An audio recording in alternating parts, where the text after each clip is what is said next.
이 시간에 우리가 주의 말씀을 묵상할 때 그 말씀 때문에 우리 영이 기뻐 뛰며 참여하며 영생의 말씀이 계시며 우리가 누게로 가오리까 고백하며 주님만 따라가는 신령한 주의 백성 다 되게 허락하여 주소서. 예수님의 이름으로 감사하며 기도합니다. 아멘. 오늘 본문에 있는 말씀을 통해서 참 과부는 어떤 분들입니까? 그런 제목 가지고 말씀을 살펴보겠습니다.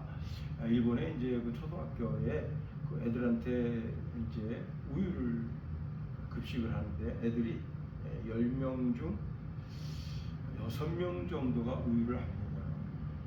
그래서 그냥 그 일본은 또 이게 우유를 팩에 넣는 게 아니고 병에다가 넣는데, 그러니까 학교 그 급식 담당하는 분들이 고민이 많습니다. 그런데 한 분이 아이디어를 냈습니다. 어떤 아이디어를 냈냐면요, 그 유리병에다가 만화를 그린 거예요. 그래서 그 우유를 다 마시면 그 만화 내용이 나와요. 근데 우유를 안 마시면 만화 내용이 안 나와요. 자, 그렇게 하다 보니까 이제 10명 중 9.6명이 우유를 먹게 됐다 하는 겁니다. 그리고 이제 그 만화가 그냥 된 것이 아니고 시리즈로 돼 있어서 내가 오늘은 이제 어떤 우유를 먹었는데 내일은 어떤 우유를 먹으면 그 시리즈 만화가 쭉 이어지잖아요. 애들한테 큰 호감을 갖게 됐다고 하는 겁니다. 10명 중 9.6명이 우유를 먹는데 강요도 없었고 설득도 없었다는 겁니다. 어떻게 하면 이 우유를 먹일 수 있을까 하는 그 사랑의 고민을 하게 되다 보니까 그렇게 된 겁니다. 사랑하면 변화될 수 있다 하는 겁니다. 교회는 사랑의 공동체입니다. 서로 배려하고 친절하고 모든 것을 사랑으로 행동하는 공동체다. 그런데 사랑이라고 하는 이름 하에 모든 것이 허용되면 무질서가 되죠. 오히려 교회는 영적인 그런 위기에 봉착하게 되는 겁니다. 바울은 이제 에베소 교회에 아주 정말 취약한 그 과부들이 있습니다. 그들을 구체적으로 돕기 위한 방침을 하더랍니다. 그 지침은요, 단순히 복지 정책이 아니라 교회 공동체의 거룩함을 유지하기 위해서 또 성도 한 사람 한 사람이 책임지는 영적인 원리를 오늘 본문에 담고 있다고 하는 겁니다. 우리가 오늘 본문에 있는 말씀을 통해서 세 가지로 한번 살펴보겠습니다. 첫 번째는요, 초대교회가 왜 참 가부를 존귀하게 여겼는가 하는 겁니다. 한나라 왕이 이제 자기 이름으로 된 교회당을 짓고 싶어 했습니다. 그래서 아무도 헌금을 못하게 합니다. 내가 내 돈을 들여서 이 성전을 짓겠다. 제가 이제 아주 오래 전에 개척교회를 할 때 그때 친구 목사님이 필리핀에서 선교 활동하시는데 저보고 이제 2,500만 원이면 교회당 하나를 질 수 있다. 그래서 저한테 전화를 줬어요. 2,500만 원, 뭐 돈 많은 사람들이야 2,500만 원 아무것도 아니죠. 그런데 거기 아주 달콤한 얘기가 뭐냐면 그 2,500만 원 헌금을 하면 그 2,500만 원을 헌금한 그 교회에다가 김용호 목사 그 교회 기념교회 이렇게 이름을 붙여준다. 달콤하죠. 그래서 제가 우리가 개척교회라 그런 여력도 없을 뿐더러 그런 걸 하고 싶지도 않다 했습니다. 한 임금이 이제 자기 돈을 전부 들여가지고 자기 이름으로 된 교회당을 하나 이제 지으려고 해서 엄청난 큰 돈을 부여하고 그리고 이제 그 건물을 짓고 완공하게 됐습니다. 그런데 하루는 이상한 꿈을 꿨습니다. 무슨 꿈을 꿨는가 하면 한 가난한 가부가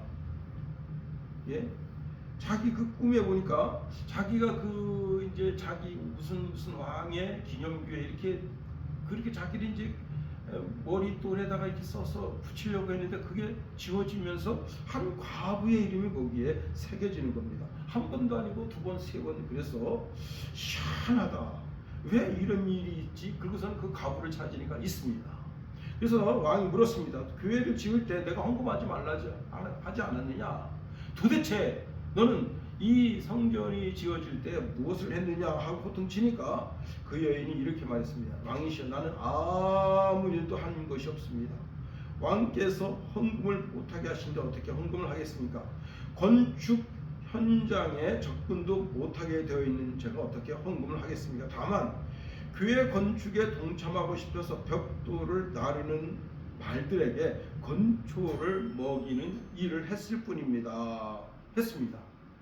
아하, 그녀의 헌신, 그 헌신을 하나님이 기억하시고 그 헌신의 아름다운 이름을 그 성전에 쓰기를 원하시는구나. 그래서 왕이 자기가 자기 이름 쓰는 것을 유보하고 과부의 이름을 썼다 하는 겁니다. 자, 초대교회에 과부 가운데 참 과부가 있었습니다. 이 참 과부는 단순히 구제 대상을 넘어서 존귀한 직분으로 불렸다 하는 겁니다. 그러면 자, 참 과부가 어떤 모습이었기에 그 참 과부라고 하는 그 단어가 존귀한 이름이었는가 하는 거면 그 참 과부는 전적인 하나님을 신뢰하는 영성을 가지고 있었다는 겁니다. 자, 초대교회에서는 이제 보호자, 남편이나 또 아들, 그런 보호자가 없는 과부는 자, 경제적으로 사회적으로 사망 선고를 받은 것과 다름이 없습니다. 그러니 이 여인들이 오직 의지할 자는 하나님뿐입니다. 오직 하나님만 의지하는 삶이 자기 자신의 유일한 삶의 토대다. 5절 말씀 보세요. 참 과부로서 외로운 자는 하나님께 소망을 두어 주야로 항상 간구와 기도를 하거니와 말씀하고 있습니다. 이게 참 과부의 모습이라는 겁니다. 참 과부는 교회의 영적인 자산으로서 중보기도의 사명, 간구기도의 사명을 이루는 자들이다 하는 겁니다. 자, 그러니 영적 지도층으로 존경받았기 때문에 참 과부는 명부에 올려서 존경했다는 겁니다. 더 나아가 초대교회가 참 과부를 존경하게 된 것은요, 그 삶이 검증되었다는 겁니다. 그리고 그 검증된 신앙이 교회의 모델이 된 겁니다. 오늘 9절 10절에 보면 자, 엄격한 기준을 말씀하고 있는데 60세 이상이어야 하고 한 남편의 아내이어야 하고 선한 행실의 증거가 있어야 된다. 이것이 사실은 뭐죠? 하나님께서 그 참 과부에게 허락하시는 영적인 훈장이라는 겁니다. 참 과부는 성도들의 어머니로서 자녀들의 신앙을 양육하고 나그네를 대접하고 환난당한 자를 구제하는 이러한 공동체 안에서 참으로 모범이 되는, 즉 검증된 신앙을 가지고 있었다는 거예요. 수십 년간의 고난 속에서 자신의 믿음의 정절을 지키고 신앙의 삶의 궤적을 그려내서 모든 사람들이 그분 신앙은 참 대단한 거야. 우리가 존경할 만해. 우리가 그분의 삶을 따라서 살아갈 만해. 여러분, 사도 바울이 이제 그 편지를 써 보내면서 너희는 나를 본받으라 그렇게 말하잖아요. 그런데 사도 바울이 멀리 있기 때문에 사도 바울은 보이지 않습니다. 그런데 이제 그 교회에서 신앙생활하는 그 모매님들, 나이 많으신 어머니들의 신앙을 보면 아, 나도 저런 신앙을 가져야지 하는 그런 모범이 된다 하는 겁니다. 그래서 초대교회는 참 과부의 명부를 만들고 그 참 과부의 명부의 이름을 기재하고는 그들을 존경해 왔다는 겁니다. 자, 오늘날은 참 과부의 명단을 가진 교회가 지극히 적죠. 왜? 지금은 이제 100세 시대다 말이에요. 100세 시대라 시골도 웬만한 분들은 시골교회, 제가 이제 제 동기 목사님이 무주에서 목회를 하시는데 저보고 그래요. 목사님, 우리 교회 연령대 평균 연령대가 72세입니다. 예, 72세. 지금 이제 그때가 한 7, 8년 전이니까 더 이제 됐죠. 그러면서 다 돌아가실 분밖에 없다. 예. 그런데 그분들의 신앙이 어떤 거예요? 자녀들이 다 그냥 도시에 가서 살지만 그분들은 그 시골교회를 섬기면서 거기에 참 모범적인 신앙의 삶을 보여주는 겁니다. 그렇습니다. 자, 더 나아가 우리가 두 번째로 생각할 것은요, 참 과부의 명단에 기록될 자격을 세워야 하는 겁니다. 자, 9절 10절에 보면요, 참 과부의 명단에 올릴 사람들의 자격을 기록하고 있는데 9절 말씀 보세요. 과부로 명단에 올릴 자는 나이가 60이 덜 되지 아니하고 한 남편의 아내였던 자로서라고 말씀하고 있습니다. 자, 교회가 공식적으로 참 과부의 명단에 올리고 이제 그들을 부양해야 할 분들은 아주 엄격한 기준점이 있다는 겁니다. 그 기준점이 그들의 삶을 통해서 증명되었다는 거예요. 예. 자, 이분들이 이제 어려서부터 신앙생활을 했겠죠. 그 어려서부터 신앙생활을 해온 그 삶, 20대, 30대, 40대, 50대, 60대 그 신앙에 쭉 살아온 그 삶의 궤적을 보고 이분들은 참 존경할 만한 분들이다라고 그분들의 신앙이 인정되었다는 겁니다. 그 강원도 진짜 산골에서 목회하시는 목사님 대회가 있는데 거기도 이제 성도가 한 16명 정도 모이는데 다 노인네들입니다. 노인네들이 헌금을 해봤자 얼마나 하겠어요.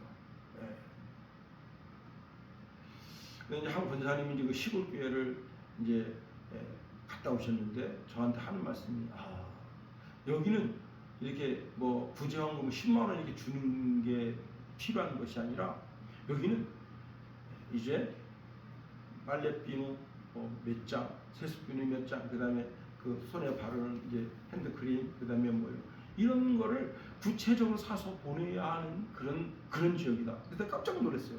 왜 그런가 하면 여기는 시내 나가려면 14, 5km를 나가야 됩니다. 그러니까 이 목사님 사모님이 시내에 나가려고 하는 생각도 못할 뿐만 아니라 거기 완전히 고립된 지역이에요.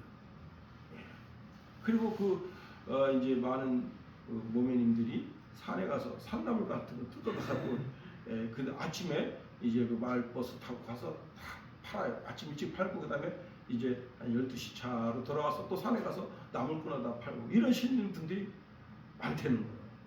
그런데 이제 자기가 그 교회에서 이제 뭐 시차에 이렇게 모임이 있어서 모여서 예배를 드리는데 깜짝 놀란 게 뭐냐면 목사님이 그 와이셔츠 깃이 아주 누리끼리하고 이게 땀이 이렇게 해가지고 여기 끝에 보면 이렇게 그래서 왜 그런가 왜 그런가 왜 저렇지? 여러분 그 목사님들 손님들 사모님들 손님들 많이 왔는데 그러니까 이제 권사님 물어봤다. 그랬더니 그 사모님 하는 소리가 권사님 우리는 진짜 빨래비누 하나 사기 쉽지 않아요. 와 빨래비누 하나 사기 쉽지 않다. 세수비누 하나 사기 쉽지 않다. 샴푸 구경한 지가 언제인지 모른다. 그런데 거기에 15분 되는 그 어르신들이 자녀들은 없어요.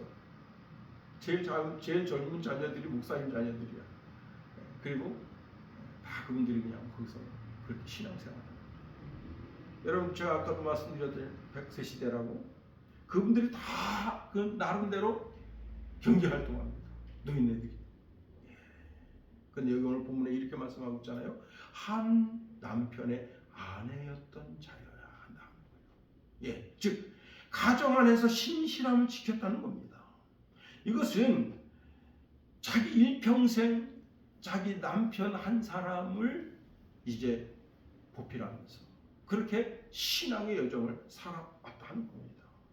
이런 분들은 존경과 예우를 받아야 한다. 그러면 이분들이 어떤 선행을 했느냐? 10절에 보세요. 10절 이렇게 말씀하고 있네. 선한 행실의 증거가 있어 혹은 자녀를 양육하며 혹은 나그네를 대접하며 혹은 성도들의 발을 씻으며 혹은 환난 당한 자들을 구제하며 혹은 모든 선한 일을 행한 자라야 할 것이요 말씀하고 있습니다.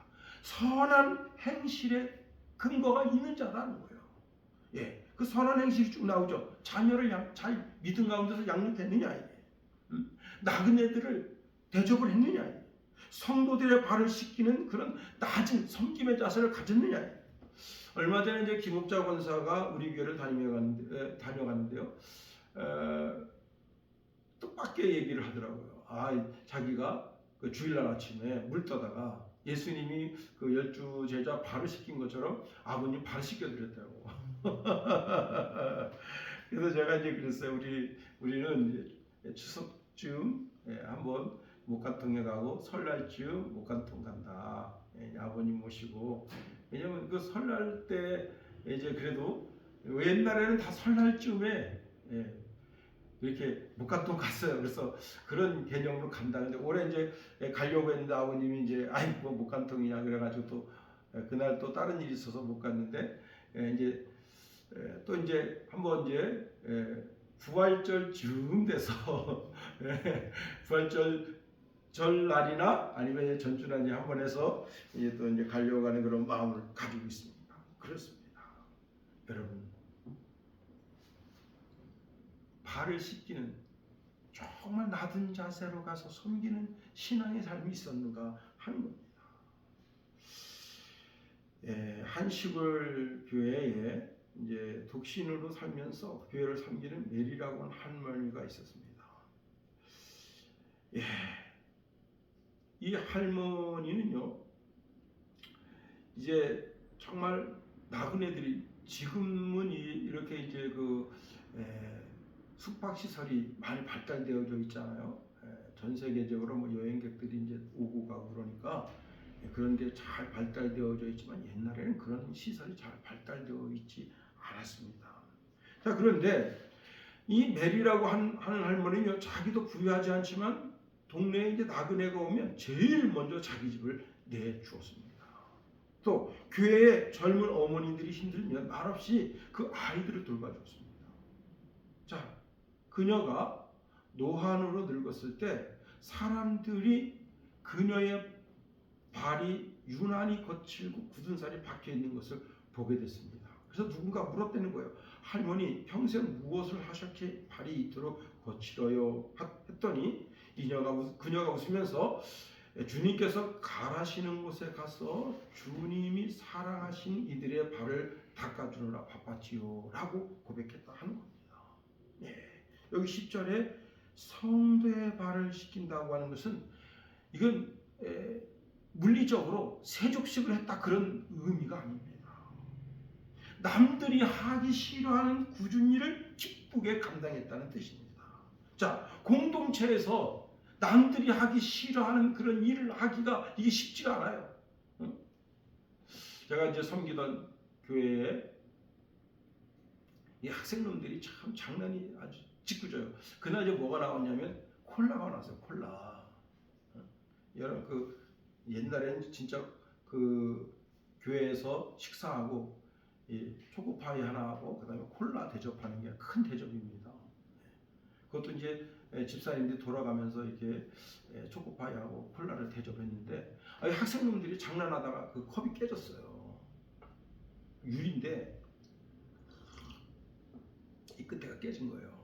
깨지면 여러분 어떡합니까? 그 유리 컵을 쓰레기통에 버려야죠.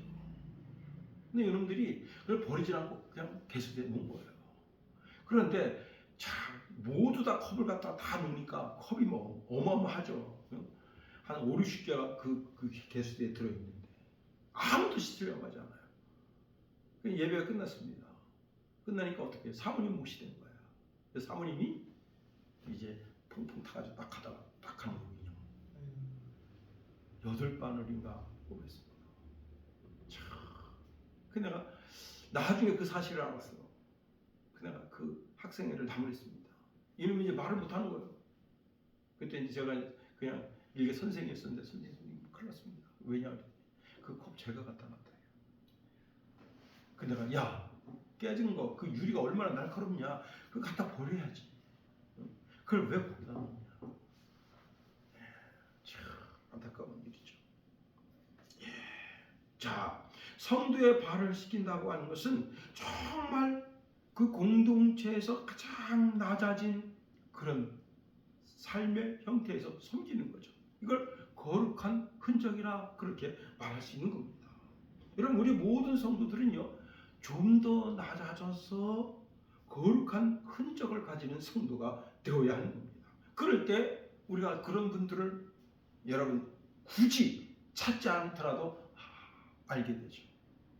그리고 존경하게 되는 겁니다. 자, 환난 당한 자들을 구제하는 것. 여러분, 고통 속에 있는 이웃의 그 아픔을 같이 느낀다는 것. 예? 그렇습니다. 우리는 직분자들을 세우거나 누군가를 존경할 때 이상하게 세상적인 능력을 자꾸 보려고 하는 그런 어리석음이 있습니다. 그런데 성경은 그걸 보질 않아요. 주님은 그걸 보질 않아요.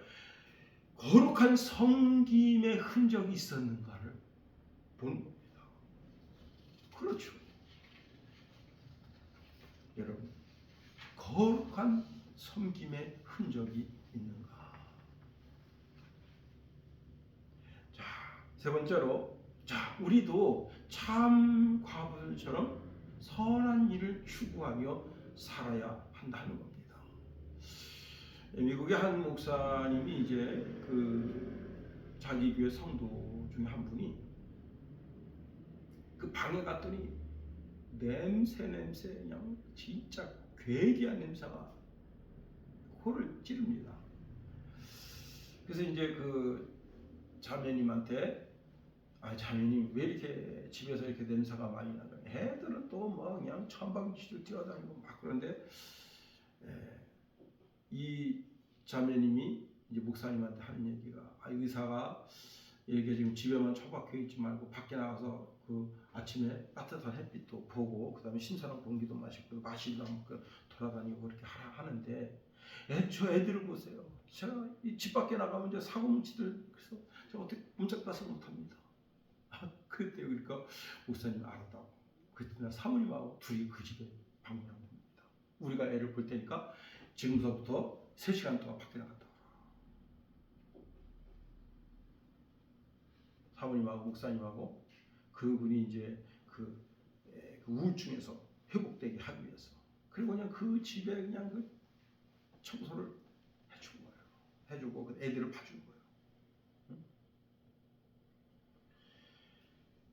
그러니 이제 얼마 지나지 않아서 그 자매님이 건강도 회복하게 되고, 그리고 이제 목사님 사모님이 아주 대놓고 와서 집에서 탁 처박혀서 빨리 나가서 마시 갔다 와라. 여러분, 그게 스트레스가 풀려야지. 그래서 그냥 목사님하고 사모님들이 그 애들 보고 하는 거예요. 여러분, 우리는 언제나 선한 일을 쫓는 사람이 되어야 한다는 겁니다. 10절 하반절에 이렇게 말씀하고 있네요. 모든 선한 일을 행한 자라야 할 것이요. 참 과부들의 그 행적을 쫙 쫓아가 보면 참 선한 일들이 그 열매가 가득가득한 거예요. 그렇습니다. 여러분, 우리나라 6.25 때 이제 종군 기자로 온 분인데요. 여자인데 마가렛 하긴스바라고 하는 여자입니다. 자, 이 여자는 종군 기자로 왔는데 전쟁터에 가보니까 어떤 일이 있느냐. 갓난쟁이, 엄마 아빠는 다 총탄에 죽고 갓난쟁이가 울고 있습니다. 그래서 이 여자가 그 아기를 들춰본 거예요. 그러니까 수많은 남자 종군 기자들이 그 아기 보려면 집에 가라. 여긴 총알이 빗발치는데, 그런데 여기서 무슨 애를 본다고 하느냐. 그러면서 막 비난했습니다. 근데 이 여자는 그렇게 아랑곳 하지 않았어요. 전쟁터에서 계속 가면 애들이 얼마나 많아요. 애기들 다 모았습니다. 얼마까지 모았냐? 1000명까지 모았습니다. 1000명. 그리고 이제 후퇴하게 된 거예요. 중국군 개입으로다가 후퇴하게 된 거예요. 그런데 여러분, 미군이 후퇴하면 누구부터 데리고 나갑니까? 병사부터 데리고 나가지. 근데 이 여자가 찾아간 겁니다. 그래서 비행기에 찾아가서 여기 지금 고아들 1000명인데 1000명부터 실어날라라.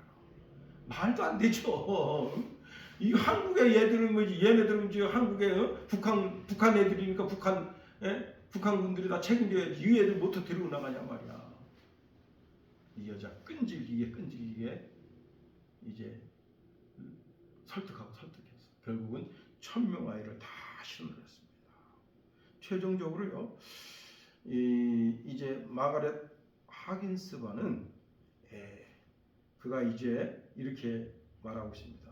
내가 이 어린 아이들을 그 전쟁터에서 거기서 이렇게 피난시킬 수밖에 없었던 것은 나는 전쟁을 기록하러 왔지만 그 아이들 눈에서 그 아이들의 미래를 보고 싶었다는 거예요. 그래서 결국은 여성 최초로 풀리처상을 수상했고요. 그 아들의 엄마라고 불렸습니다. 여러분, 선한 일에 우리가 눈을 떠야 되는 거예요.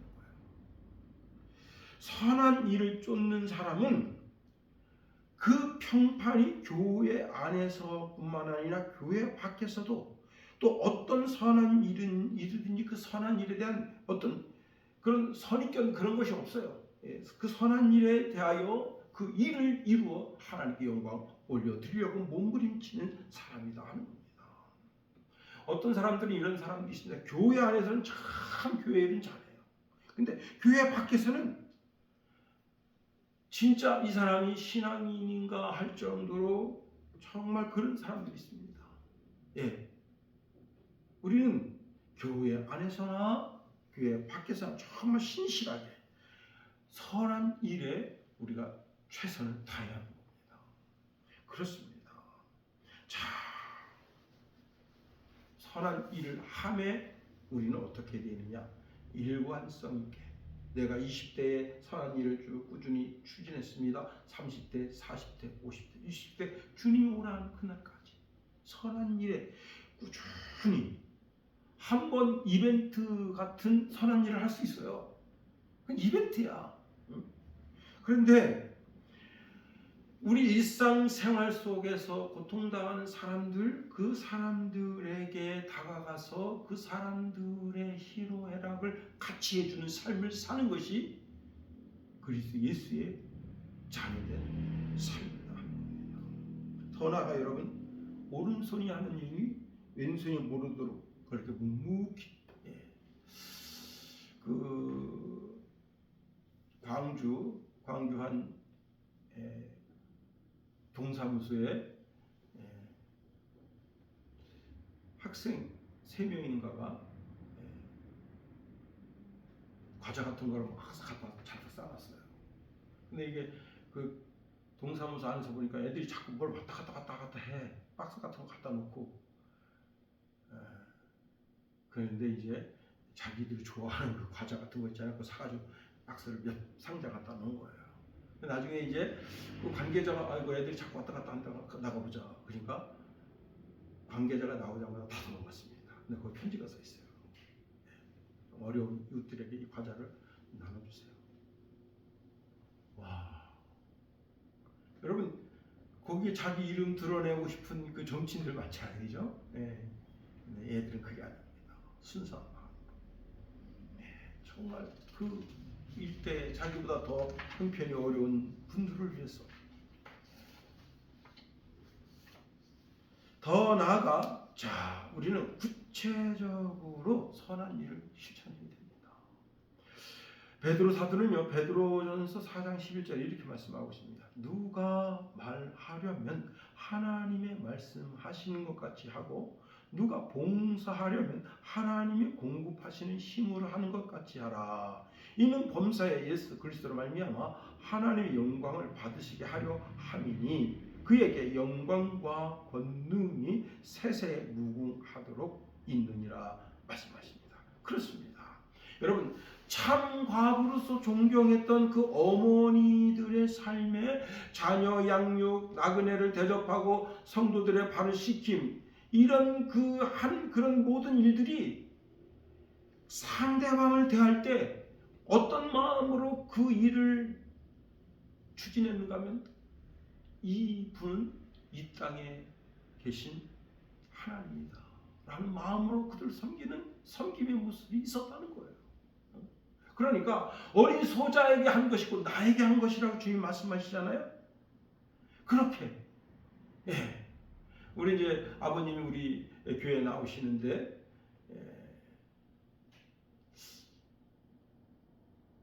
처음에 이제 우리 아버님이 딱 나오셨을 때부터 성찬이더라. 야 가서 아버님 옆에 할아버님 옆에 붙어서 네가 할아버님은 아무것도 몰라. 산송가 찾는 것도 몰라. 성경 찾는 것도 몰라. 아무것도 몰라. 그러니까 유치원생 그 이하로 봐야 돼. 자 그리고 그 옆에서 네가 그분을 도와드려라. 그런데 신기합니다. 왜냐면 우리 아버님은 성찬이만 찾아요. 야 이게 신기한 거예요. 보세요. 그러니까 내가 가끔 이렇게 찬송 부를 때 우리 아버님 입을 쳐다봅니다. 입을 쳐다보면요, 찬송 대도 안 되는 찬송 막 이렇게 하셔요. 그 왜요? 찾아주니까. 찾아주니까. 그게 참 선한 일이죠. 여러분, 우리가 공동체 안에서 여러분 교회 공동체도 있지만 직장 공동체도 있잖아요. 사업 공동체도 있고요. 또 더 넓게 보면 큰 거대한 공동체 안에서 내가 해야 할, 추구해야 할 선한 일들이 있다는 사실입니다. 우리 모두는 선한 일을 찾아서 그 일을 추구하는 자가 되어야 하는 겁니다. 세상에 완벽한 인간은 없어요. 그런데 우리가 예수 그리스도의 성품을 닮아가는 가장 큰 사업이 무엇이냐? 그것은요, 사람을 섬기는 일이라 하는 겁니다. 마지막 심판 때 주님이 하신 말씀을 기억해야 됩니다. 자, 모든 사람들, 전 세계 모든 사람들이 심판장 앞에 모여요. 그런데 거기에 이제 양과 염소를 이렇게 구분하듯 구분이 되어 있습니다. 그런데 오른편에 있는 자들에게 이렇게 말씀하십니다.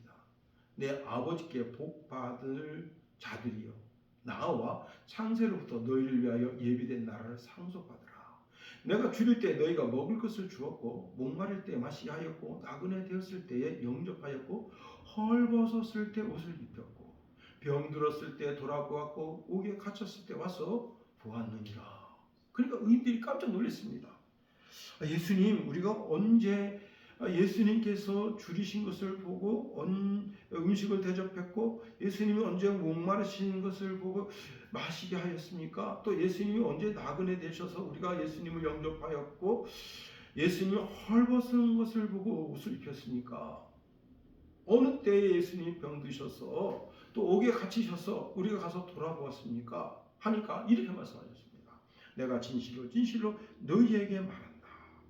너희가 여기 내 형제 중에 지극히 작은 자 하나에게 한 것이 곧 내게 한 것이니라 말씀하십니다. 여러분, 참 과부 명부는 사실 오늘날 교회에서 사용하지 않습니다.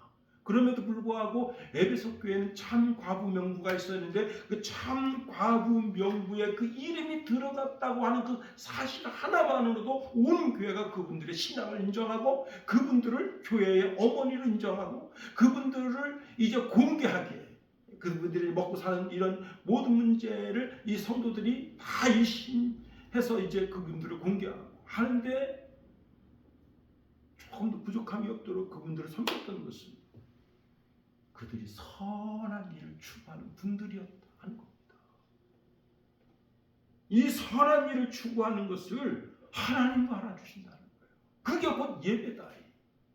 여러분, 우리가 주예전에 나와서 찬송하고 기도하고 이것도 예배지만, 우리가 세상에 나가서 정말 연약한 분들을 돌보는 것, 즉 선한 일을 추구하는 그것이 예배다. 우리가 우리의 삶을 통해서 드려야 될 예배다 하는 겁니다. 기도하겠습니다. 하나님, 우리를 붙드시며 인도하소서. 주님의 크고 강한 능력의 손으로 붙잡아